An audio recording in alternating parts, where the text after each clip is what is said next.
Hello, I'm Khadija Kamara, and I was present at the February 2014 Congress of Future Medical Leaders. I was really excited for the scholarship challenge so I could express my scientific views with the world using YouTube and other resources. And so I began my journey by asking, who is autism? By this phrase, what, classes, races, or parts of the world are most susceptible to this disorder. And so I found out that autism is, susceptible in all parts of society. Everyone can have autism. It doesn't matter on your class, your race, your culture, where you live, or even the parts of the world. It's in all societies, all governments. And to me, I thought that this is sort of alarming. It is reaching an epidemic level if all people everyone could have autism.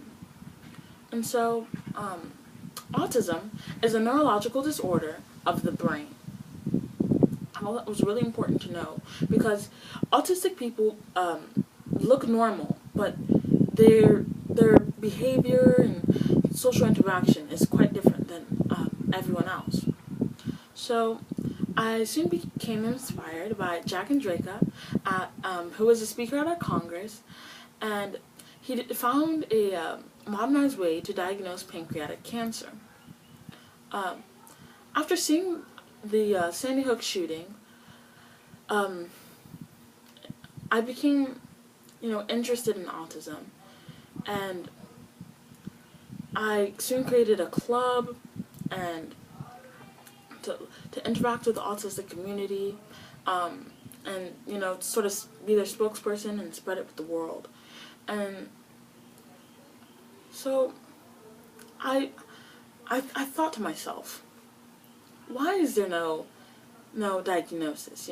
From the Congress, I hadn't thought like this. The Congress taught me to think big. So I didn't just think I could help this disorder or help people in this disorder. I thought I could diagnose this disorder. So I began my months of investigation, and I created a theory, almost like a chain reaction, actually. An increase of beta endorphins from labor, from the pain of labor, causes it becomes released from the pain of labor. So from this increase of beta endorphins. Beta endorphins are directly related with prolactin. So if beta endorphins increase, then prolactin increases. So from this, I thought prolactin and oxytocin are directly related as well. So if prolactin levels are high, then oxytocin levels have to be low because they work inversely with one another. Oxytocin is known as the love hormone, responsible for bonding and love and attachment, which I thought was interesting because that's what's missing in autistic individuals. There is actually, by other scientists and other studies, there is a noticeably low level of oxytocin. And so from that, I learned that oxytocin also regulates the calcium currents in the brain.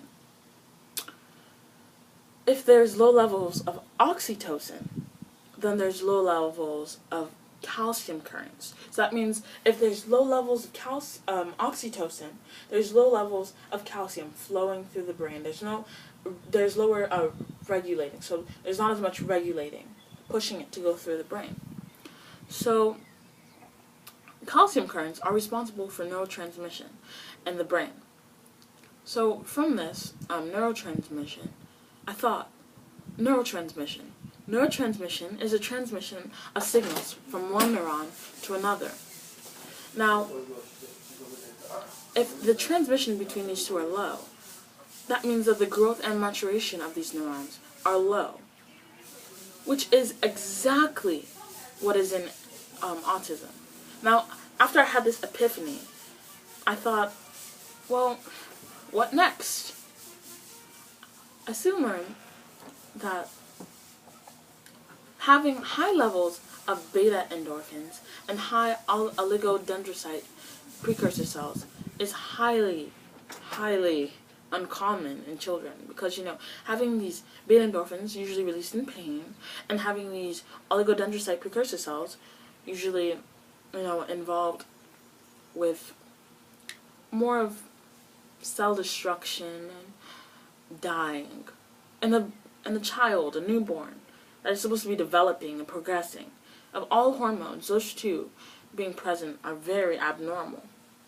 So I went on a plan of implementation, and I thought, well, if we were able to detect an enzyme specific to these hormones, by having these two paired together, we know that having these two present in these newborns, like detecting them, we would know that there is an issue in these newborns.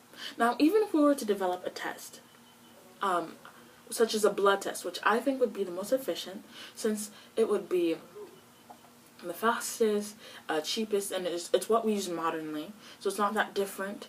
And plus, it is a hormone checking. It can check hormone levels, it can also check hormone levels. So I thought, well, from this, if we could use like a common blood test on newborns that we use to know their genetic composition, whether it be a disorder or disease, we could alter the face of medicine. I mean, being able to have early detection in a disease is key.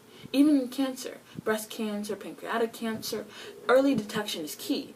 Now, moving from something that takes between 2 to 5 years to detect in autism, applying it to something never thought of, applying a disorder to blood test.